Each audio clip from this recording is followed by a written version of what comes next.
Congress is set to the task of answering the question, will the Y2K computer bug bring about Armageddon, or is all the hype overrated? In releasing a Y2K report card, one senator said the problem will be nothing more than a bump in the road. The end of the world as we know it. But the lawmakers did admit Y2K is too serious to be ignored. Potential problems, even shutdowns of telephone systems, the food industry, power and water, banking, even nuclear bombs going off on their own could all plague the world on January 1st.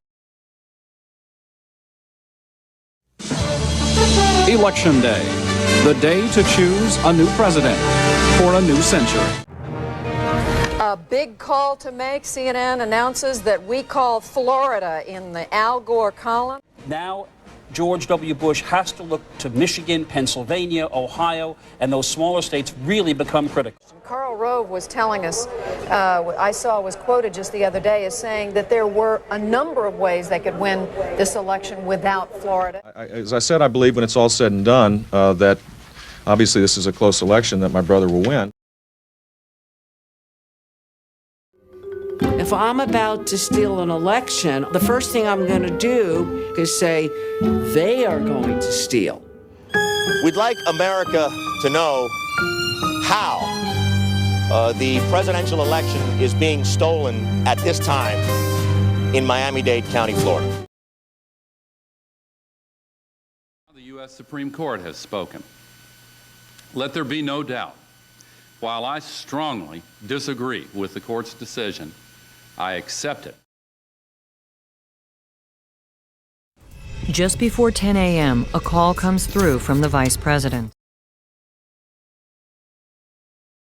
For Saddam Hussein, possession of the world's most deadly weapons is the ultimate trump card, the one he must hold to fulfill his ambition.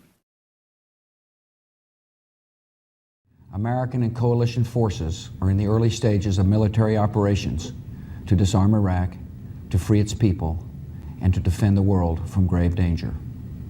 On my orders, coalition forces have begun striking selected targets of military importance to undermine Saddam Hussein's ability to wage war. That Iraq did not have the weapons that our intelligence believed were there. The president wasn't lying. And in fact, I think people who knew that he was telling what everyone knew to be true, or thought was true, I'm sorry.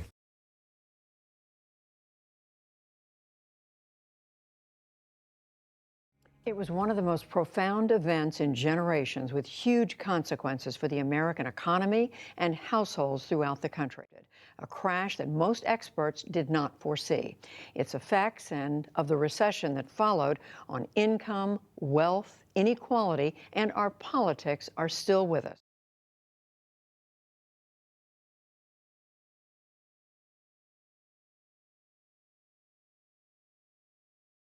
America, you should be outraged about what Washington is about to do. It is an unprecedented and unaffordable and unacceptable expansion of federal power that our kids cannot afford. Conservative Republicans in the House were in full revolt. In the history of this country. It would take another week, but in the end, Congress finally passed Paulson's bill. Paulson now had $700 billion known as TARP. But he seems to have forgotten there was a moment where Tesla faced bankruptcy. He was about to go under on the ash heap of business history. And who saved him? He turned to President Obama and asked for a $600 million government loan to save Tesla, which he received. So there was a time when he believed that the federal government was the only place he could turn to save his company. And now he's telling us, let's be rugged individualists.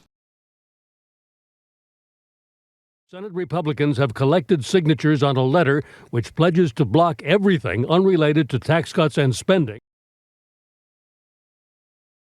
No one is happier, no one is prouder to put this birth certificate matter to rest than the Donald.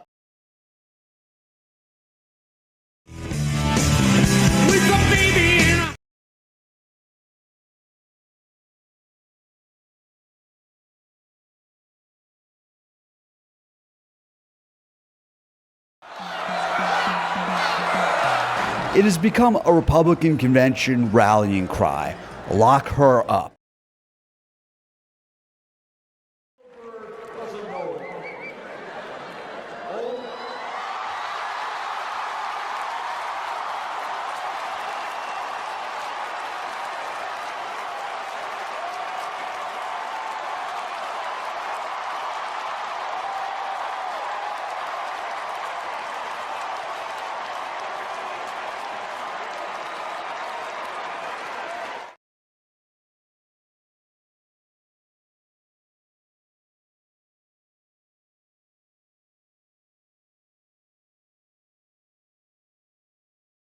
Hillary Clinton has called Donald Trump to concede the race. Oh, shut up, silly woman. You knew damn well I was a snake before you took me in. See this guy, I don't know what I said. I don't remember. He's going like, I don't remember. Keep your eye on the guy with the long hair and white t-shirt on this YouTube video, waving to the crowd as he's led out of the arena. Watch again as he's sucker punched right in the face by a Trump supporter in the cowboy hat and black vest. Now watch this angle. After getting punched, the day's protester is wrestled to the ground by sheriff deputies. Chill. The cops didn't arrest the guy who punched him. Night before, Christians stabbed 3 people, killing 2 of them. Oh, it's like we got a Christian or Muslim bus driver, I stabbed you too. Move forward. Move forward, next driver. I'm about to stab call the police. I care. Police say this man verbally attacked a Muslim woman on a train, and that when Good Samaritans came forward to help, he stabbed them to death. There was bear mace being used. There was a lot of vandalism going on.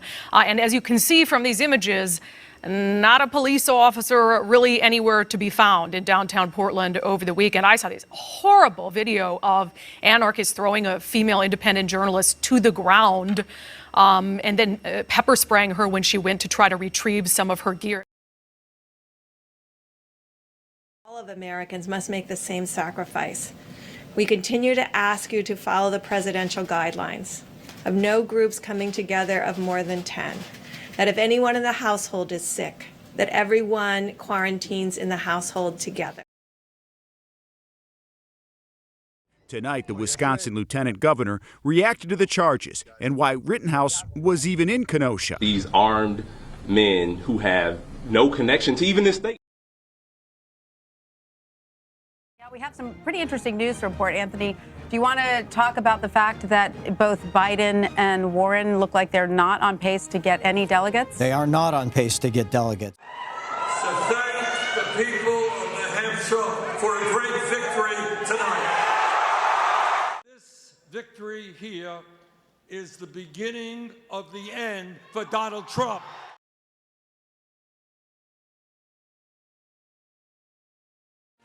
NBC News is now projecting that former Vice President Joe Biden has won a decisive victory in the South Carolina Democratic primary, widely considered a must-win for Biden, and he has done so by a substantial margin, potentially changing the dynamics of a race dominated so far by Vermont Senator Bernie Sanders. Joe Biden has won the American presidential election. The BBC projects that he's crossed the threshold of 270 electoral college votes needed with a win in the state of Pennsylvania.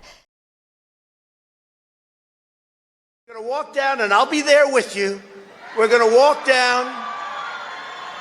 We're going to walk down anyone you want, but I think right here we're going to walk down to the Capitol. Rampaging, waving for the first time inside this Capitol.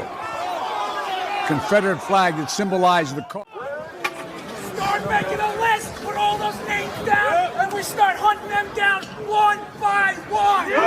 No violence. It's too late for that.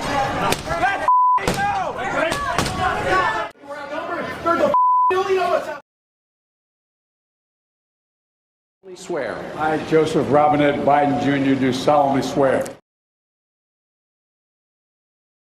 This morning, victory. Thomas wins the NCAA championship. And controversy. Leah Thomas, a swimmer on the University of Pennsylvania's women's swim team, has become the first openly transgender athlete to win a Division I NCAA championship. Nancy Hogshead-Makar is a women's rights attorney and former Olympic swimmer. Hogshead-Makar wrote a letter to UPenn last month, signed by 16 athletes on the school's swim team, saying, quote, Leah holds an unfair advantage over competition in the women's category, as evidenced by her rankings that have bounced from number 462 as a male to number 1 as a female. I want to make every single solitary person eligible for what I've been able to do with the with the COVID. With dealing with everything we have to do with. Look, if we finally beat Medicare,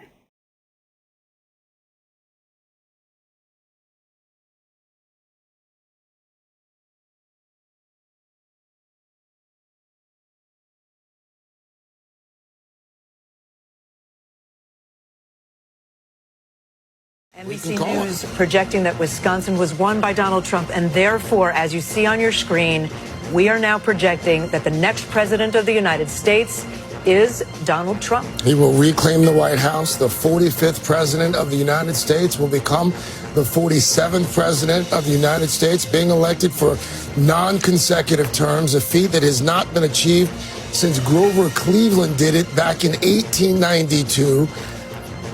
And there's the map. Congressman James Clyburn of South Carolina was one of the keys to President Biden's success in 2020, throwing his support behind the president in the Palmetto State's critical primary, which a lot of folks say put Mr. Biden on the path to the White House. Well, I don't know what the magic number would be, but I do believe that he is pacing himself. You can acknowledge he has not been out there as much as some of his predecessors. Has that been to his detriment? Well, I don't know. I don't know about that. I do know that all of us, I've been asking him to do more town hall style meetings because I think that he performs well when he interacts with people. Knowing what you know now, would you still have endorsed the president 4 years ago? Absolutely. Nobody gonna perform for Donald Trump, huh?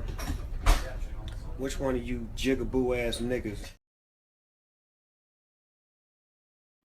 Take a look at this unbelievable video. We'll slow it down to show you just how bold these suspects are. The young man without a shirt goes for the uniformed Detroit police officer's gun on his right side. He gets it. Meanwhile, his accomplice in the Adidas pants pulls a gun, pointing it at the officer. There's a struggle. The officer wrestles his duty weapon, a 9mm, back from the suspect.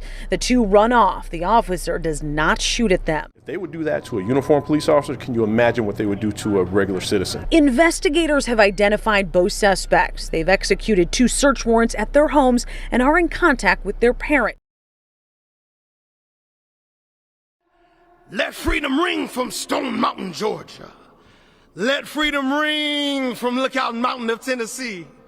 Let freedom ring from every hill and every molehill in Mississippi, from every state, every city, every village, and every hamlet. In the meaning of that old Negro spiritual, free at last, free at last. I need you to do me a favor right now. I need you to go buy the official Lorenzo Sewell coin. Would you help me? Would you help us in this endeavor? Would you go and purchase the coin?